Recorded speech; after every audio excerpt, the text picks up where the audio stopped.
কোরআনে কারীম বলছি, ওয়া আইয়ুবা ইয নাদা রাব্বাহু আন্নী মাসসানিয়াদ দুররু ওয়া আনতা আরহামুর রাহিমিন। স্মরণ করো সেই সময়ের কথা যখন আইয়ুব তার রবকে ডেকে বলেছিল, আমি অসুস্থ আর তুমি তো রহমান রহিম, দয়াময়। ভাষাটা দেখেন কি সুন্দর। এর থেকে কি আল্লাহর আর কিছু বলা লাগে? আল্লাহ পাকের কাছে তিনি বলতেছেন, আল্লাহ আমি তো অসুস্থ, আমি তো অসুখ করেছে আমার, আর তুমি তো দয়াময় রহমান রহিম।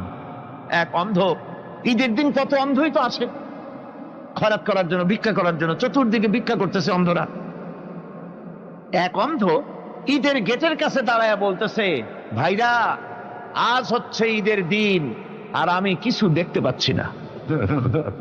তে বেশি পয়সা পাইল, মানুষের দিন তার প্রতি আকৃষ্ট হয়ে গেছে। আরে কি কথা, আজ ঈদের দিন, সকলে আনন্দ করছে আর আমি কিছুই দেখতে পাচ্ছি না। সে কিন্তু কিছু চায় নাই। ভাষার ভিতরে, কথা বলার ভিতরে এ ধরনের টেকনিক আছে। হযরত আইয়ুব আলাইহিস সালাম বললেন না যে আল্লাহ আমারে মাফ করে দাও, কষ্টের মধ্যে আছি।